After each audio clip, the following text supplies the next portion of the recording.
Bonjour, aujourd'hui je souhaiterais évoquer avec vous, ce sera la première vidéo qu'on fera sur ce sujet, sur la question sociale posée par le contrat d'assurance vie. Et donc nous allons évoquer en quoi l'assurance vie est un révélateur de la fracture sociale qui existe en France sur 3 niveaux. L'INSEE, l'Institut d'études statistiques et la Banque de France, de manière conjointe, ont étudié différents patrimoines, et notamment les patrimoines des Français, pendant cette crise du Covid. Et ils ont découvert 3 fractures que nous allons voir. Le premier niveau de fracture est le suivant. Les riches ont gagné plus d'argent que les pauvres. Alors ça peut paraître bizarre, mais c'est une constatation faite par l'INSEE.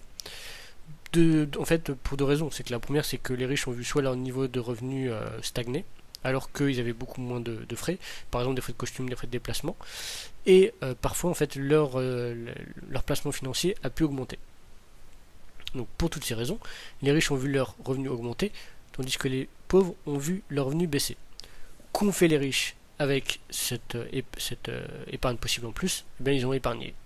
Qu'est-ce qu'ils ont fait avec ce revenu supplémentaire qui était disponible s'ils n'avaient plus de frais, ou alors parce que leur épargne a augmenté? Eh bien, ils ont réinvesti, ou ils ont investi en épargne.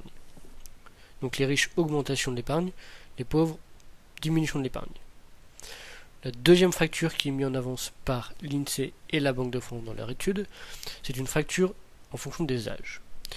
Les 20 à 40 ans ont très peu épargné pendant la crise du Covid, les 40-60 ans ont beaucoup épargné pendant la crise du Covid, et les plus de 60 ans ont perdu au début de la crise du Covid et ont récupéré des fonds ou des capitaux en fin de Covid. Alors ils ont récupéré dans le sens où ils ont gagné de l'argent en fin de Covid. Alors cette différence cette fracture en fonction de l'âge est assez intéressante parce que elle montre que finalement les 20-40 ans ont très peu épargné, et ça renvoie en fait à un schéma que j'avais fait dans mon livre, donc l'assurance vie du patrimoine historique, dans le tome 1, qui montrait que d'ailleurs les 20-40 ans étaient les moins détenteurs de contrats d'assurance vie.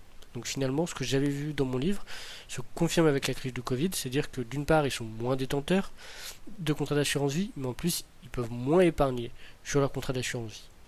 Les 40-60 ans avaient vraiment un boom de leur contrat d'assurance vie, mais c'est aussi normal parce que ils ont une carrière, et les 40-60 ans atteignent le milieu, leur apogée de leur carrière vers 40 ans, et donc ils ont plus de salaire. Alors certes, ils ont des enfants, et donc les enfants, ça représente une charge économique, mais on peut penser qu'à 40 ans, les enfants ont plus en fait la dizaine d'années qu'ils sont très proches. Donc du coup, finalement, il y a peut-être moins de frais. Ça peut s'expliquer comme ça. En tout cas, il y a une hausse du revenu, puisqu'ils sont à l'apogée de leur carrière. Et donc eux, ils peuvent plus s'épargner. Et puis aussi, on pourrait se dire aussi une chose, c'est que les 40-60 ans, ils déménagent également peut-être plus en province, et donc mettent moins d'argent dans l'immobilier, ils peuvent plus épargner qu'en habitant en fait dans des appartements de centre-ville de capitale, par exemple. Et les plus de 60 ans, eux, c'est vrai que moi je l'avais vu également, il y avait une chute de détention des contrats d'assurance vie à 60 ans, parce que les gens en fait puisaient dans leur épargne pour compléter leur retraite. Et bien là aussi on le voit, cette fois-ci c'est les conséquences de la bourse, diminution à partir de 60 ans.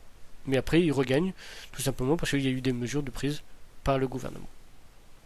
Et puis également que la bourse a réaugmenté très vite.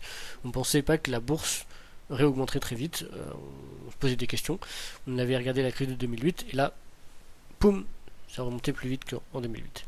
Donc première fracture, le niveau de revenu. Deuxième fracture, l'âge, ou plutôt groupe d'âge.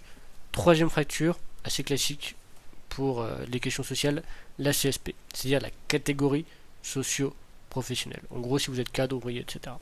Et qu'est-ce qu'on voit? C'est que finalement, pendant la crise du Covid, les ouvriers ont très peu épargné, contrairement aux cadres qui, eux, ont beaucoup épargné. Mais ça s'explique. Les ouvriers ont peut-être eu l'obligation en fait de rester chez eux parce que eux ont des métiers qui supposent un déplacement, ils supposent en fait de venir sur un lieu de travail, alors que les cadres peuvent télétravailler.